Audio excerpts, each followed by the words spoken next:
수험생 여러분 안녕하십니까? 자, 이제 채권시장 들어왔습니다. 4장. 자, 채권시장이고요. 채권시장은 여러분들이 좀 많이 어려워하시는 부분인데 여기는 이제 계산 문제가 출제될 때도 있고요. 그 다음에 용어 자체가 많이 생소해서 여러분들이 사실 이 증권투자 상담사 전체를 통틀어서 가장 난이도를 높게 보시는 파트이기도 합니다. 이 부분을 공부하실 때는 여러분들이 한 글자 한 글자를 완전히 다 숙지해서 이걸 다 이해하겠다 생각하시면 안 돼요. 왜냐하면 이거는 사실 증권회사에 다니는 직원들도 채권 약합니다. 이 채권 부서에 계신 분이 아니라면 채권은 약해요. 그만큼 좀 굉장히 공학적이고 좀 수학을 요하는 부분입니다. 그래서 여러분들은 시험에 나올 수 있는 부분만 공부하시자고요. 무슨 말인지 아시죠? 예, 그게 원래 우리 전략이잖아요. 합격하는 게 목표고 만점 받는 게 목표가 아니잖아요. 이게 무슨 수학능력 시험이나 무슨 그 사법고시가 아니잖아요. 우리는 합격만 하면 되니까 합격을 위한 채권 공부 이렇게 생각하시고 좀 마음을 편하게 릴렉스하게 하시고 공부를 하시기 바랍니다.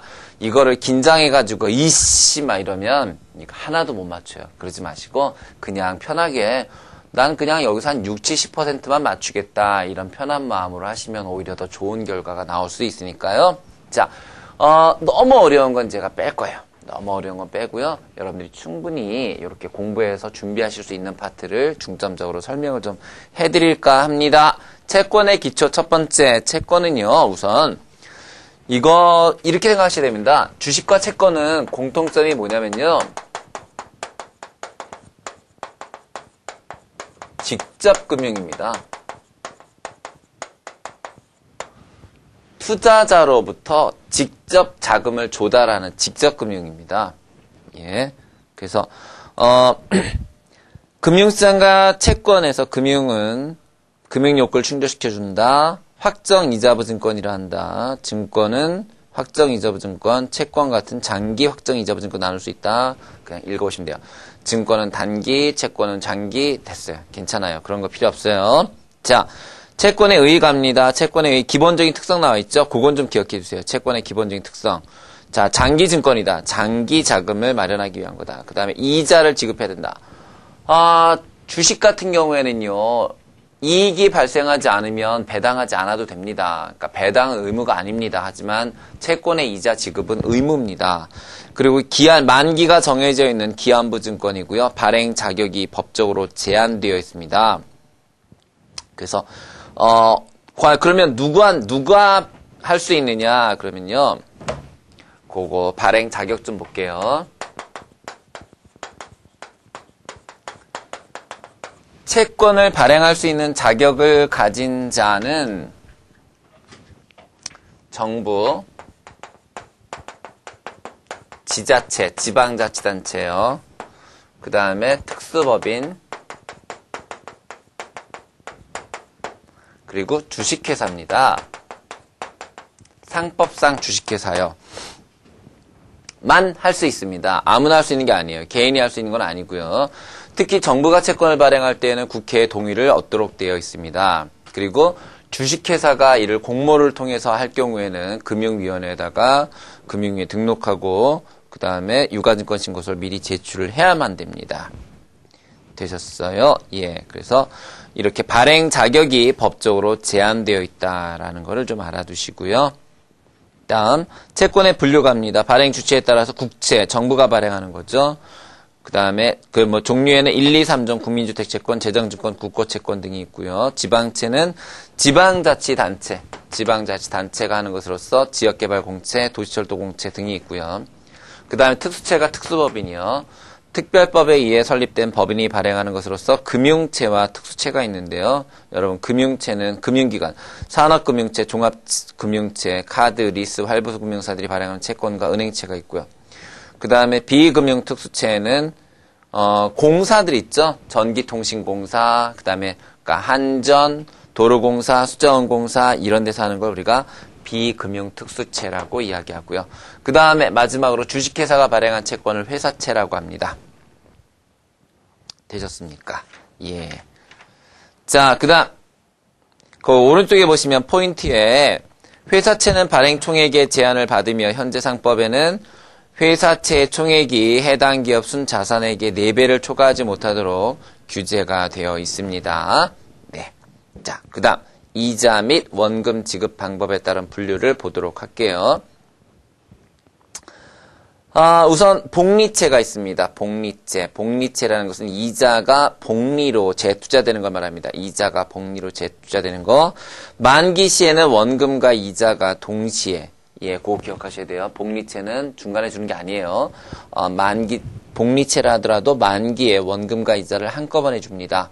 가장 일반적이고요. 연 단위로 표시되는 채권의 표면이율이 동일해도 전환의 수가 커지면 채권의 만기 상환액이 증가되게 됩니다. 3개월 단위 재투자 복리채는 모르셔도 되고요. 여러분들은 연 단위 재투자 복리채, 거기에 해당되는 게 1, 2종 국민주택 채권과 지역개발 채권인데요. 공식을 좀 한번 써볼게요. 그 연 단위 재투자 복리채.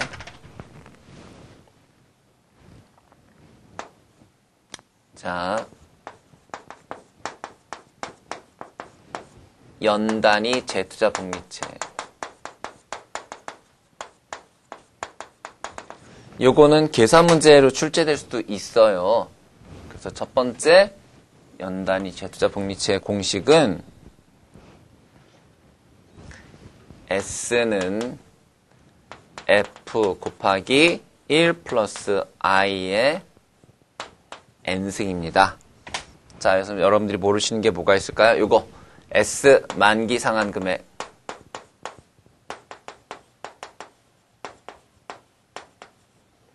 만기에 받을 돈이고요. F라는 것은 채권에 써있는 액면 금액이에요. 채권의 액면 금액. 그 다음에 요거 표면 이율이라고 하죠. 채권에 써있는 이율, 표면 이율이고요. 당연히 요거는 이제 만기 연수가 되죠. 이렇게 됩니다. S는 F 곱하기 1 플러스 I의 N승입니다. 요 N이 제곱으로 붙어버리면 요게 이제 복리란 뜻이에요. 예를 들어 드릴까요? 자, 만기 5년, 표면금리 5%, 액면가 만원,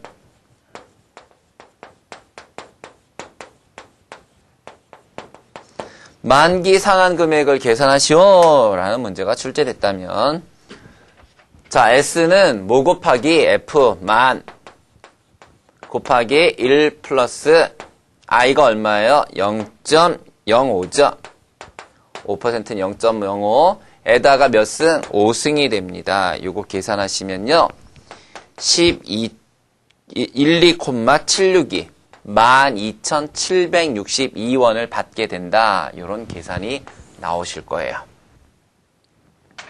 그죠? 이게 첫 번째 복리채가 되겠고요. 그 다음에 단리채 해볼게요. 단리채.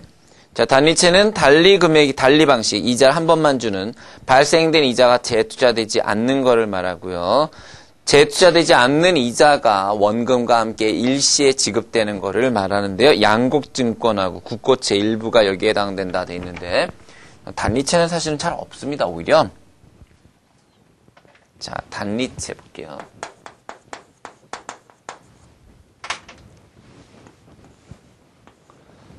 자, 공식은요. S는 F, 똑같죠, 여기까지는. 곱하기 1 플러스 I까지도 똑같아요. 뭐가 다르냐면 얘는 N승이 위로 올라가, 제곱으로. 여기는 그냥 N을 곱합니다, 여러분. 이렇게. 요 차이에요, 요 차이. 똑같은데 요 차이에요. 예를 들어 드릴게요. 자, 표면 이율이 8%. 즉, I가 8%고요. 자, 3년 만기라고 해볼게요. 그리고 액면 금액은 액면가, 액면 금액은 10,000원이라고 할게요. 자, 만기 상환 금액 S를 계산하시오. 그러면 S는 10,000 곱하기 1 플러스 0.08 곱하기 3 이렇게 되는 거예요. 그죠? 1 플러스 0.08 곱하기 3. 요게 0.24가 되죠? 0.24가 돼요. 그래서 얘는 얼마가 나오냐면은, 요게, 7,000, 요렇게 하면은, 아니, 어떻게 된 거예요? 예. 8%